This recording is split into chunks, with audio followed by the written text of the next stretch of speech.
Hey everybody, thank you so much for being with me for today's devotion. We are in the second chapter, the Gospel of Mark. And after reading this chapter, what spoke to my heart, and I wrote in my journal that the headline is Love for Sinners or Love for Rules. Love for sinners or love of rules.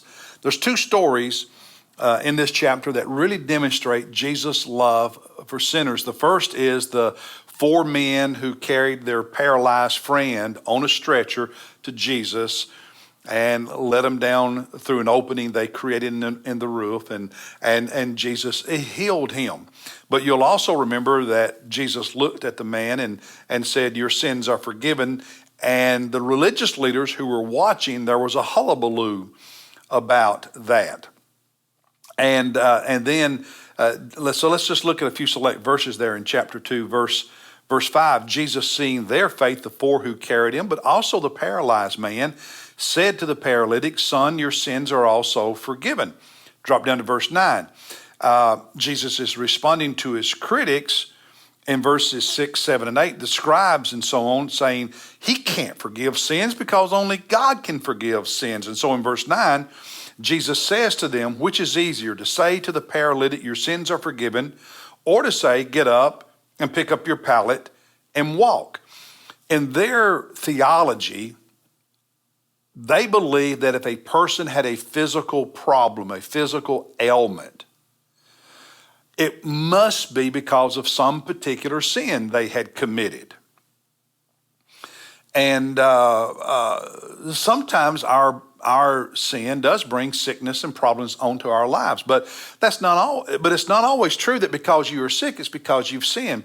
We get sick, and there are physical illnesses and problems in our lives because we live in a sinful body in a sinful world.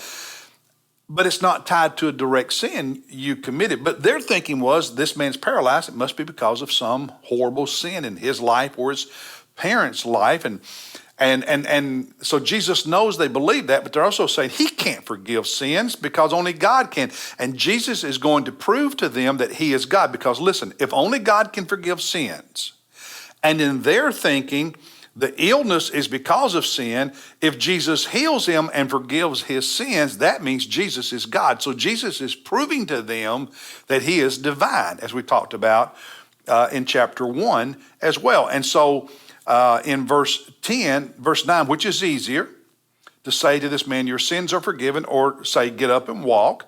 Verse 10, "But so that you may know that the Son of Man has authority on earth to forgive sins," he said to the paralytic in verse 11, "I say to you, get up, pick up your pallet and go home." And the man got up.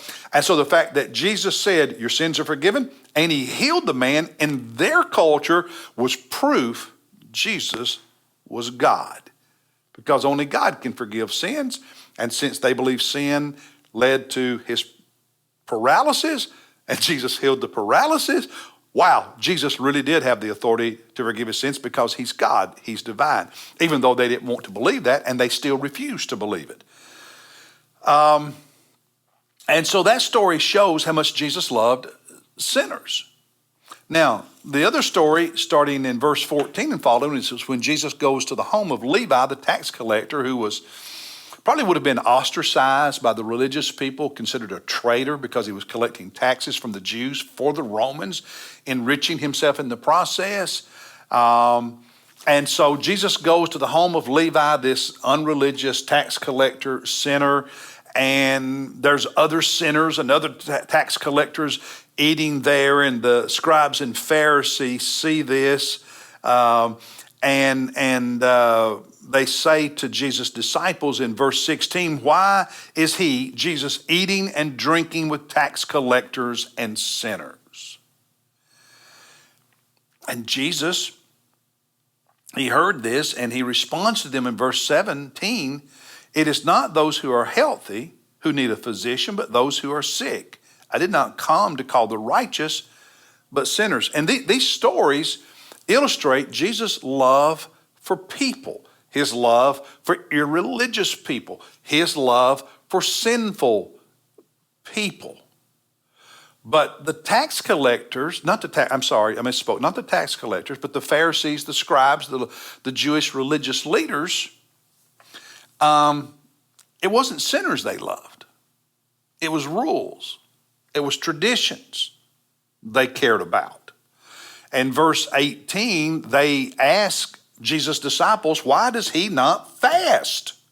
See, the Pharisees, who thought of themselves as the most devout religious people in Judaism, had a tradition of fasting 2 days a week. Now think about that. Every week they fasted twice. Jesus is not holy. He doesn't follow the rules of the very religious. He doesn't fast twice a week. And down in verses 23 and 24, Jesus and his disciples are walking through a field on the Sabbath. You're not supposed to work. And they had come up with all these rules defining what is work. And while they're walking through the field, the disciples grab some of that grain and rub it and they eat it. And the religious leaders attack. They're working on the Sabbath. They're working on the Sabbath. You're not supposed to fry your chicken on the Sabbath. Fry it the day before and then eat it on the Sabbath. They're working on the Sabbath. And to me, the contrast of Jesus forgiving the sins of and healing the paralytic, and Jesus going to the home of Levi, the tax collector, and having a meal with a whole bunch of sinners and saying to the Pharisees, it's the sick that need the physician, not the healthy. The sinners need me, not those who are already right with God.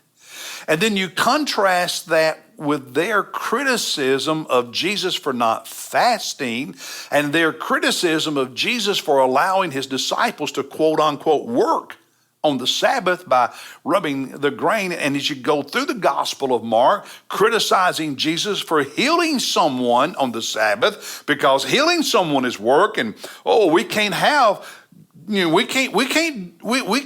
anybody on the Sabbath. That's breaking the rules. The contrast between the way Jesus loved people, sinful people, and the criticism and the negativity and the anger and the reaction of the religious leaders over the rules is stark. The Pharisees and scribes loved rules, traditions. Jesus loved sinners. What about me and you? See, it's really easy. The longer we go in life and the more we're in church and the more religious we become, if we're not careful, it is so easy for us to begin loving rules and traditions more than lost people. Jesus' response after the controversy about working on the Sabbath because of, rubbing the grain and getting something to eat in verses 27 and 28, the last two verses, Jesus said to them, the Sabbath was made for the man and not the man for the Sabbath. The Sabbath was made for man, not the other way around. The Sabbath is not God of humanity. The Sabbath is a gift that is to serve man, not boss man. God's boss is not the Sabbath. Man's boss is not the Sabbath. Our boss is not the rules. Our boss is God. That's the reason verse 28, Jesus said, so the Son of Man is Lord even of the Sabbath. We already saw in chapter 1 and earlier in chapter 2 that Jesus is deity. He is divine. He is God. He's saying, I am I am Lord of the Sabbath. And I say to you, the Sabbath was created for people, not the other way around. In other words, people matter more than your rules and your traditions. Who said so? God. What do you love more? Rules, traditions, or people? Especially lost people. Something to think about. I'll see you tomorrow as we look at chapter 3.